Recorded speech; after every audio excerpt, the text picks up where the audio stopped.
comenzar a hablar de...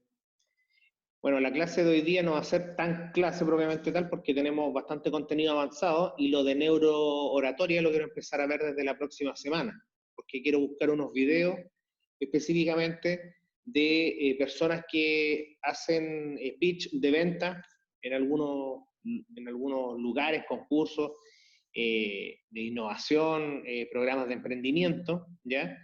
Y también mostrarles un video de un equipo de emprendedores, innovadores, que yo asesoré para construir su pitch de venta, de hecho, ¿ya? Ellos pasaron a la final y obtuvieron el tercer lugar dentro de un programa de televisión que estuvo transmitido por TVN en el año 2019, si no me equivoco, ¿ya? Que se llamaba Nada te detiene, que estaba auspiciado por WOM. Entonces ahí estos emprendedores ocuparon técnicas que con las cuales se hicieron asesorar por mi persona. Ellos fueron precisamente rivales o competidores, entre comillas, de un concurso de innovación que yo participé en el norte en el año 2018. Y ellos sacaron el cuarto lugar y nosotros ganamos, ¿ya? Entonces, en base a eso, ellos me contactaron después para poder ocupar estas estrategias de comunicación efectiva en su presentación, ya que su proyecto es muy bueno, ¿ya? Pero no tenían las competencias necesarias como para poder venderlo. Entonces ahí es donde apareció mi asesoría. Entonces eso yo les quería mostrar ya la próxima semana el tema de neurooratoria. Ahora lo que yo les quería consultar era, yo voy a hacer un repaso ahora de varias cosas en conjunto, pero también les quería consultar si les quedan algunas dudas ahí sueltas, por ejemplo, de la forma de construir el discurso de ventas. ¿Por qué les pregunto eso? Porque en la segunda evaluación ustedes van a tener que hacer un video precisamente vendiendo o comunicando una idea, ¿ya? En menos de un minuto y que tenga la estructura del discurso de venta. Entonces, la estructura que yo les presenté en una diapo, que se la voy a volver a mostrar, les va a servir para eso, ¿ya? Para poder construir este discurso y poder hacerlo de forma oral, a través de un video. Entonces voy a retroceder nuevamente a la parte de aquí, ¿ya? Esta era la diapo que no es la que más importa de todo el contenido, pero es la que más les va a servir precisamente para construir el discurso, ¿ya? Como les decía, primero, antes de construir cualquier discurso de venta, ya sea escrito, oral, a través de un video, a través de red social, yo necesito hacer un análisis previo, ¿ya? Un análisis previo, identificar muy bien el segmento al que yo le voy a vender, y con identificar el segmento no me refiero solamente por rango etario, no me refiero solamente por el lugar donde vive, ¿ya? Esto es algo que ya les he explicado, pero que se los voy a volver a explicar por si quedan algunos cabos sueltos, ¿ya?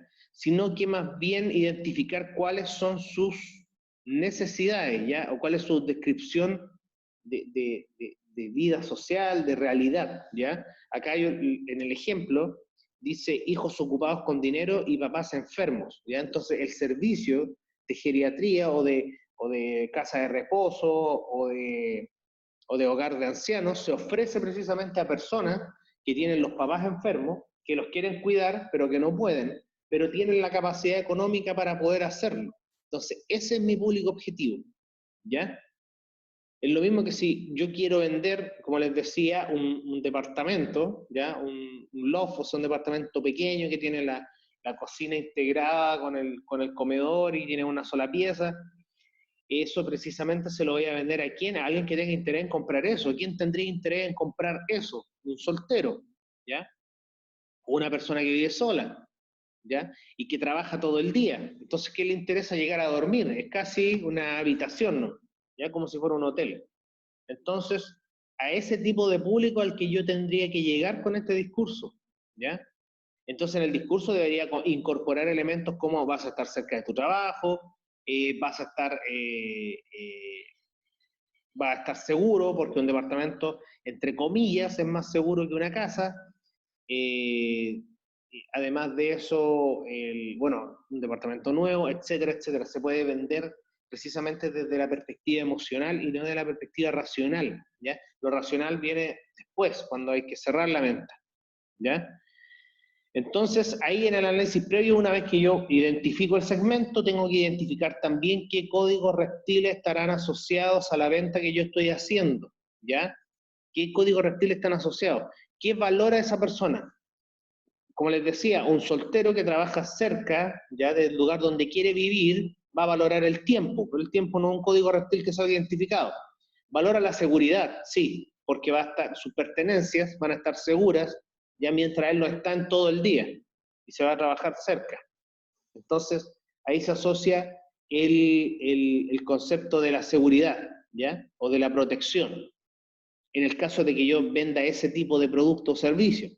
En el caso de que yo venda, no sé, por ejemplo, artículos de lujo, como les decía, probablemente van a estar asociados otros códigos reptiles, como el poder o la dominación, ¿ya? Si yo vendo, por ejemplo, relojes de alta gama, automóviles de alta gama, ¿ya? Probablemente el código reptil de pertenecer o de la aceptación social, ¿ya? La gente compra marcas por aceptación social o por reflejar que tiene la capacidad económica para poder ¿cómo se llama? Adquirirlo, ¿ya? Ahora, muy pocos compran eso por placer, por ejemplo, porque lo hace sentir bien nomás o porque lo disfrutan y no le interesa lo que el resto diga, pero el placer también es un código reptil. Entonces, yo tengo que identificar muy bien los códigos reptiles que están asociados a mi servicio, ¿ya? Y cómo lo percibe mi cliente, ¿ya? Entonces, en base a eso, aparece otro elemento ahí en el cuadrado, en los cuadrados naranjos de análisis previo que dicen ¿cuál miedo? ¿Qué miedo está asociado? Y con miedo no piensan que evidentemente uno tiene que indagar en los traumas de las personas para poder vender. No me refiero a eso. Me refiero, miedo se refiere a algún temor, alguna necesidad que genera temor, y esa necesidad que genera temor está asociada a un código reptil. ¿Me entienden? Por ejemplo, acá el miedo que tiene una persona, ¿ya? Que tiene un papá enfermo, yo, por ejemplo, yo tengo a mi papá enfermo y quiero que lo cuiden, ¿ya? Tengo la capacidad económica para hacerlo, pero yo no puedo hacerlo o no quiero hacerlo para no descuidar mi familia, mi trabajo y mis responsabilidades, pero tampoco quiero dejar a mi papá botado, ¿me entienden? Esos son los miedos asociados y se transforman en necesidades. Y esas necesidades están asociadas a un código reptil. Entonces, yo cuando vendo el servicio, tengo que tratar de cubrir esas necesidades que siente esa persona, ¿ya? Entonces, aquí los miedos asociados son que no voy a estar, que siento culpabilidad si es que no estoy ahí, si es que abandono a mi papá, por ejemplo, y no lo cuido, y el otro miedo que está asociado es que si me dedico a cuidar a mi papá, no voy a cumplir las metas, no voy a cumplir con las obligaciones del trabajo, no voy a cumplir con la familia. Si no cumplo con las obligaciones del trabajo, probablemente me pueden despedir. Si me despiden, no voy a poder seguir manteniendo el estatus de vida que tengo y no voy a poder mantener a mi familia.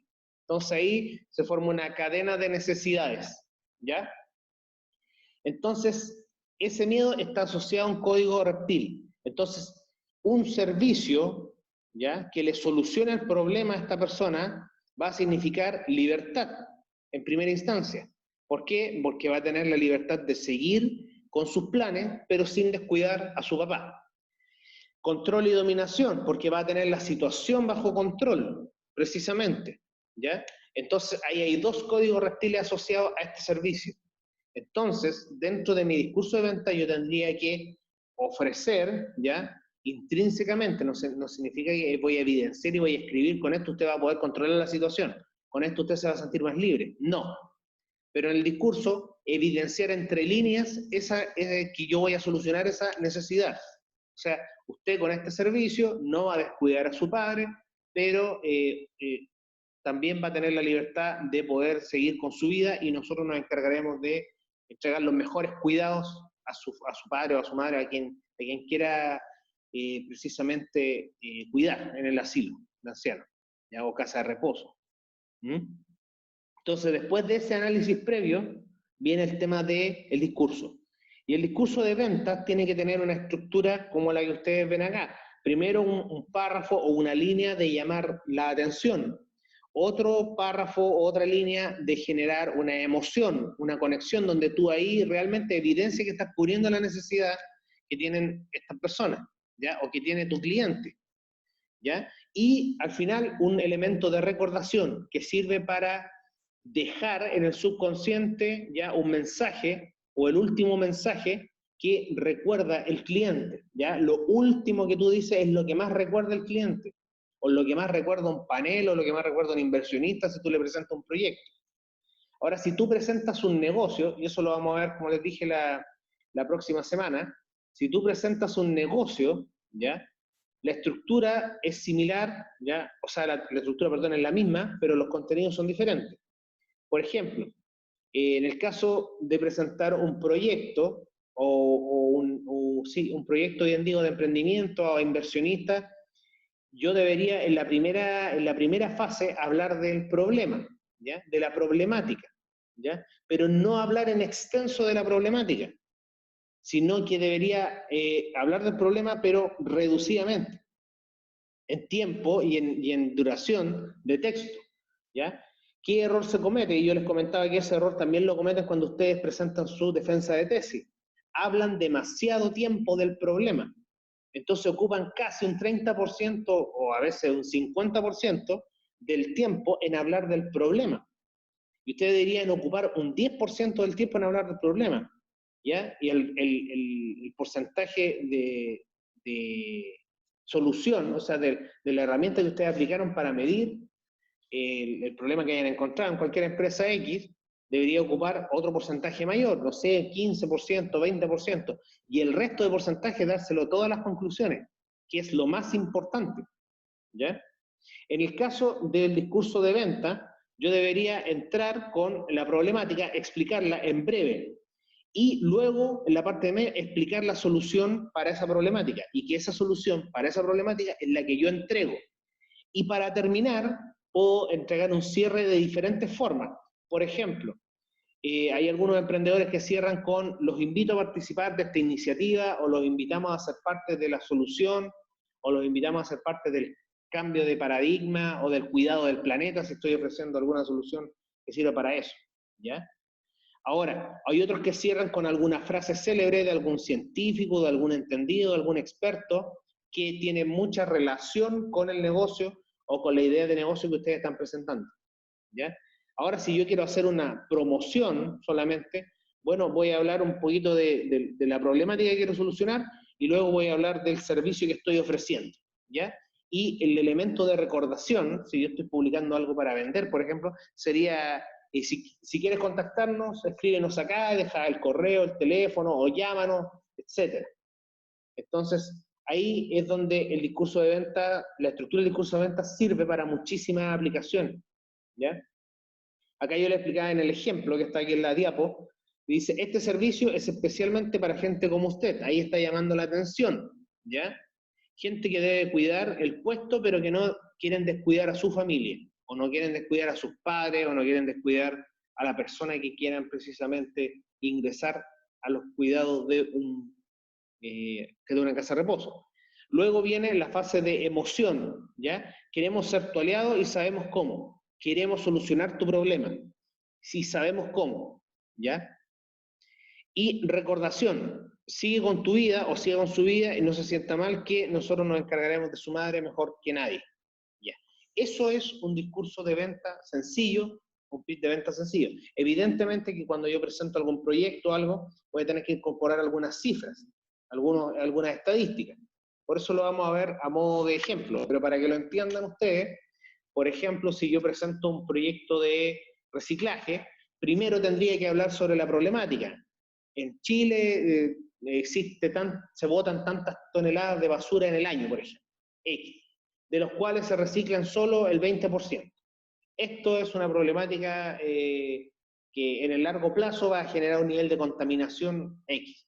Nosotros tenemos la solución, y ahí explican su solución cubriendo toda esa necesidad, ¿ya? Y para recordar, los invitamos a ser parte de esta iniciativa y de cambiar el paradigma de la contaminación o de cuidar el planeta, o le invitamos a ser parte del cuidado del planeta, etc. Ese tipo de elementos son sumamente importantes a la hora de cerrar un discurso de venta.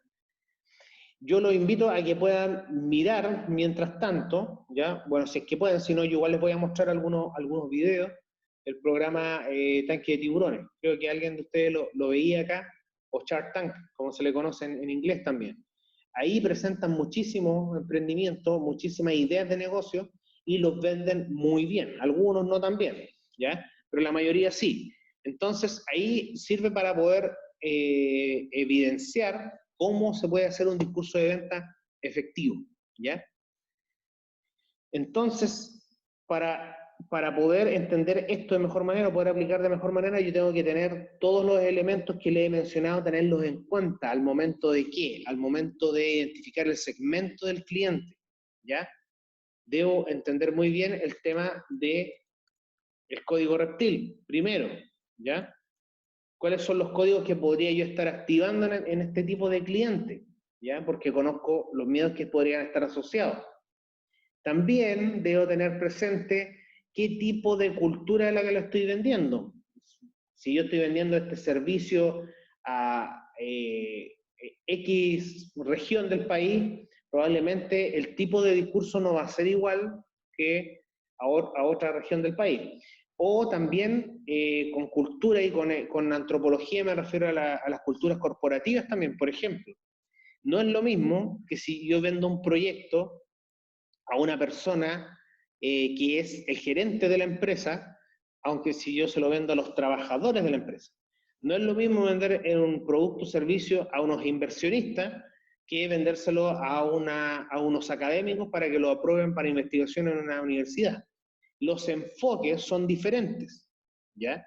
El empresario va a querer escuchar cifras, negocio, inversión, resultados, ¿ya? Probablemente el académico le van a interesar las cifras, sí, pero desde la perspectiva académica. Si están bien aplicadas las herramientas, si están bien aplicados los objetivos, si están bien aplicadas las conclusiones. A los trabajadores, si yo presento un plan de mejora, de desarrollo, un servicio, le va a interesar, por ejemplo, cómo ese plan de desarrollo y servicio les va a beneficiar, ¿ya? Más que los números y las cifras que le van a interesar a un gerente general, ¿ya? Por ejemplo, yo le explicaba la semana anterior, o no, la semana anterior creo, de un discurso de ventas que yo hice para una empresa, si bien digo, en un proyecto de innovación que ganamos ahí en el norte. Entonces, después lo ganamos acá en Concepción también. Pero ese discurso estaba estructurado como yo le estaba presentando aquí. Y de hecho yo estaba leyendo este libro recién de Jürgen Klarek cuando salimos ganadores y hubo que ir a defender el proyecto. Por lo tanto, yo casi en el avión y ahí en el hotel estuve leyendo el libro completo y aplicando lo mismo que estaba aprendiendo. Así que fue práctica en el mismo momento, ¿ya?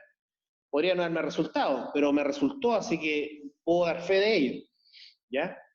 Y ahí yo planteé precisamente la problemática. ¿Cuál era la problemática de ellos? En la SOFRI, precisamente, la zona franca de Iquique, por si acaso. Ellos botan una cantidad estratosférica de trapos o de basura de ropa y de neumáticos, ¿ya? De neumáticos.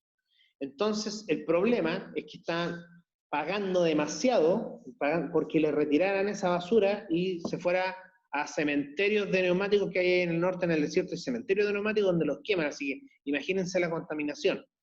Y lo mismo pasaba con la ropa. Entonces estaban pagando cantidades estratosféricas de dinero y además de eso se presenta un problema futuro. Resulta que ahora hay una ley, la ley REP, responsabilidad extendida del productor, que precisamente norma a todas las empresas y le dice, si tú produces esto o lo pones en el mercado, por ejemplo, si yo fabrico neumáticos o vendo autos, ¿ya? Y puse 1000 neumáticos en el mercado, me voy a tener que encargar de reciclar por lo menos el 25% de todo eso, ¿ya? Ahora, de aquí a 10 años va a ser el 90%, según la ley. Entonces, evidentemente, si yo no aplico un plan de reciclaje o de economía circular, los costos de la empresa entre botar y multas se van a volver exorbitantes. Y ese es el problema que tenía la SOFRI. Entonces, ¿con qué partí yo? Primero, mostrando cuáles eran las cifras de basura que botaban ellos al año, de neumáticos y de paños, ¿ya? Y posterior a eso, le comenté lo que reciclaban, que era casi la nada misma. Entonces, la cantidad de costos era altísima. Y ahí, ese era el problema de ellos. Por el hecho de botar tanta basura, sus costos estaban incrementando muchísimo. Iban a seguir incrementando en el largo plazo. Y ahí aparecimos nosotros con la solución, que esta solución es porque está funcionando, ¿ya? Un modelo de gestión de economía circular. Economía circular es la reutilización de los residuos, ¿ya? Un modelo de gestión de economía circular aplicado a la macroindustria y que además está conectado con un software, ¿ya?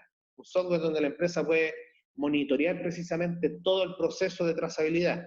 ¿A qué me refiero con esto? Que con este software y modelo de gestión las empresas pueden reciclar hasta un 60% de lo que botan. O sea, los costos de botar basura se reducen en la misma cantidad y el modelo ya está aprobado, ya funciona. De hecho, en Puerto Rico nosotros implementamos el prototipo y ahora hace poco la empresa cerró un trato sí, bien digo, la empresa cerró un trato con una pesquera de Coronel, ¿ya? Ahora todavía nosotros estamos en la fase de crecimiento. El prototipo está aprobado y todo, pero no lo hemos escalado a nivel nacional, ni mucho menos. Hay que perfeccionar muchísimas cosas, pero el modelo funcionaba.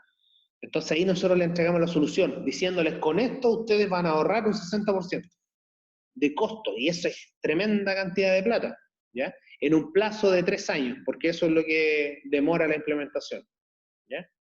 Entonces, después cerré con el discurso de la solución del problema de la SOFRI está en nuestras manos. Eso fue lo único que dije, lo último que dije. Y ahí cerré el discurso de venta. Y eso fue todo, ¿ya? Y era un discurso de 6 minutos, así que ocupé 6 diapos, uno por cada minuto, y nada más. Y en las diapos, también se lo voy a mostrar eso la otra semana, y en las diapos ocupé solamente una imagen de alta calidad, con la basura y todo lo demás, y la cifra, nada más, nada de texto, nada de... Porque eso de atiborrar con texto, ¿ya? Una diapo, es tremendamente inútil desde la perspectiva de la oratoria. Lo importante es que la atención se centre en ti, ¿ya? Y el PowerPoint o lo que sea, el programa que estén ocupando, pero para proyectar imagen, sea un apoyo visual de lo que tú estás diciendo, pero no que la gente esté leyendo desde ahí o tú leyendo desde ahí, ¿ya?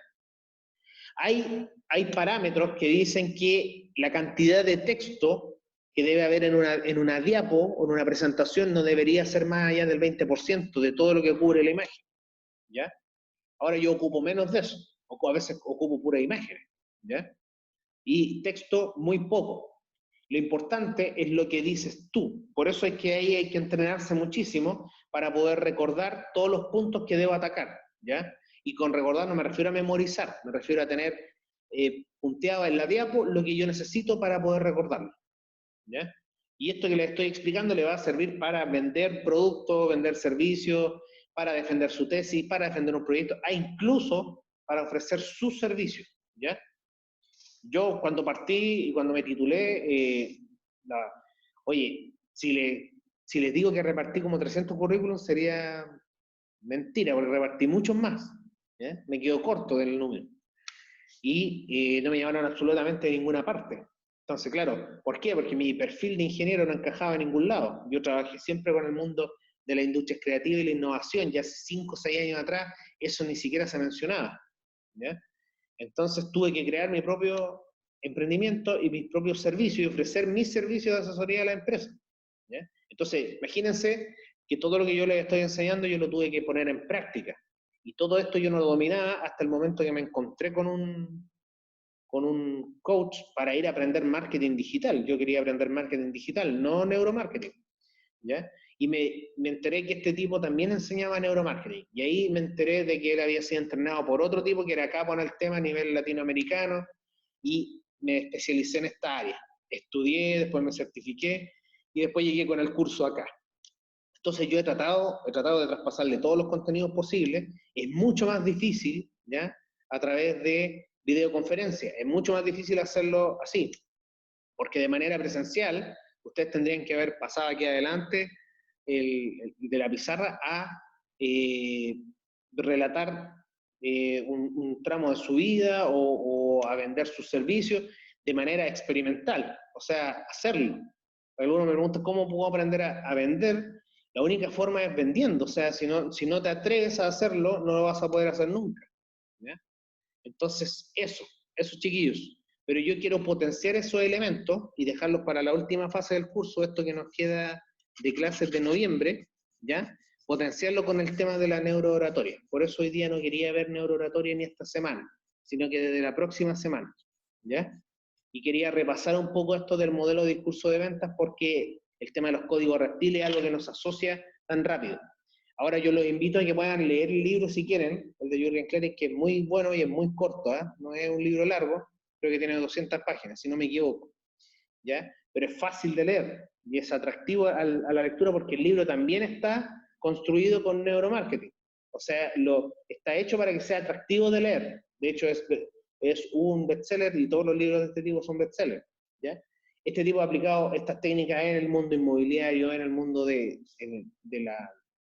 la farmacia, etcétera, etcétera, etcétera, ¿ya?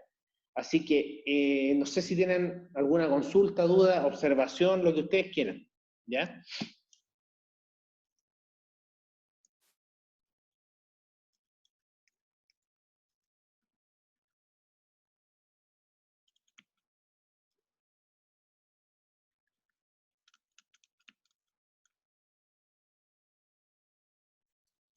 Profesor, Dígame. ¿cómo se llamaba el libro que mencionaba? Véndele a la mente y no a la gente, así se llama.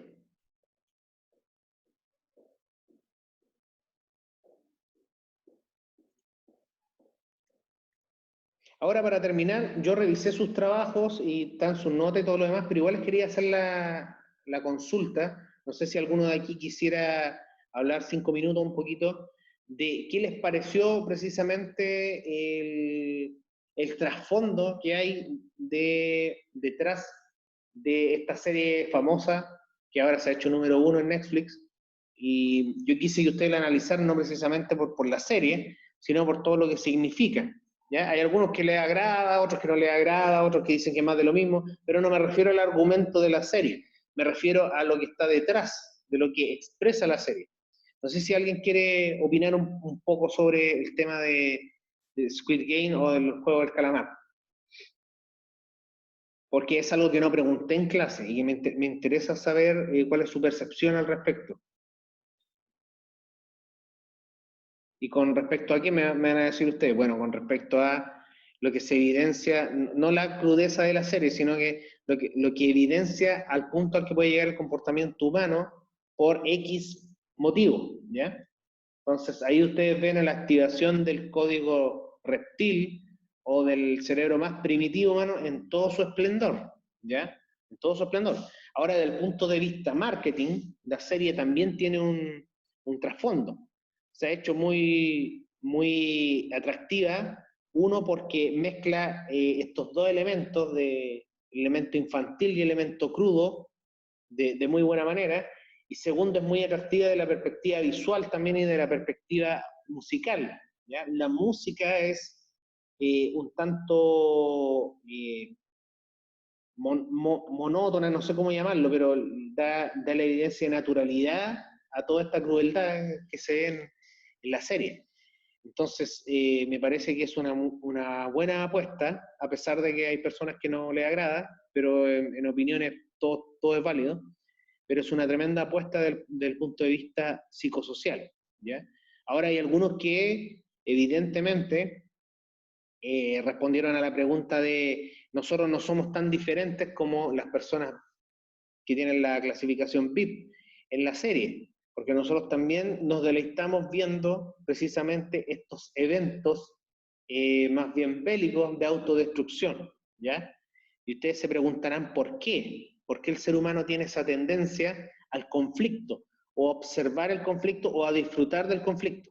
Creo que les comenté en algunas clases atrás que el ser humano tiene ese comportamiento natural y es por ello que deportes como el fútbol o el boxeo son tan populares, ¿ya? Porque el fútbol y el boxeo son enfrentamientos, la única diferencia es que aquí nadie se mata. Bueno, en el boxeo nadie se mata legalmente, pero es bastante agresivo. Pero es la tendencia del ser humano porque antes nosotros teníamos la necesidad biológica y de sobrevivir ya ante el entorno. Y ahora nosotros no ocupamos esa parte animal, entre comillas, para sobrevivir porque tenemos otro tipo de vida, otro tipo de sociedad. No tenemos que ir a cazar para comer, ¿ya? Tenemos que ir al supermercado y compramos la comida, ¿me entiendes? Esa es la diferencia. Entonces hay partes de nuestro cerebro que todavía están ahí y que no se ocupan. Por lo tanto, se ocupan en otro tipo de situaciones o en otro tipo de reuniones sociales. Como les decía yo, el fútbol es un enfrentamiento de un equipo, es igual que un coliseo romano, la única diferencia es que aquí nadie se mata, pero están guerreando dos equipos o dos bandos. Exactamente lo mismo el enfrentamiento de todas las personas que están aquí en estos juegos. Entonces, hay una tendencia, suena a morbo lo que estoy diciendo, pero es natural, el ser humano a observar el conflicto, ¿ya? Es por ello que hay tanta guerra, es por ello que nosotros mismos terminamos discutiendo con otra persona por tener una diferencia de política, por tener una diferencia religiosa, por tener una diferencia de opinión incluso, ¿ya? Y eso pasa en las familias, pasa en todos lados, porque es normal del ser humano, ¿ya? Ahora no estoy diciendo que sea una conducta que va a traer prosperidad, pero sacarla y eliminarla de la sociedad va a costar muchísimos años más. Porque yo siento que con esto de la pandemia eso ha incrementado todavía, ¿ya? Con esto de la pandemia ha incrementado el tema de lo violento que puede llegar a ser el ser humano por el hecho de estar en una situación de estrés, ¿ya? Así que esa es mi perspectiva. No sé si quieren dar alguna opinión ustedes, como para poder cerrar.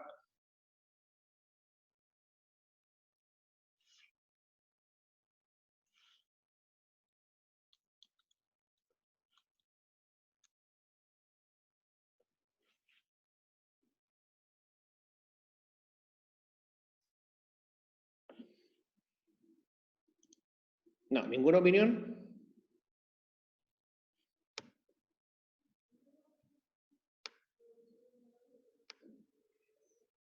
Ya, chiquillos, entonces lo dejamos hasta acá.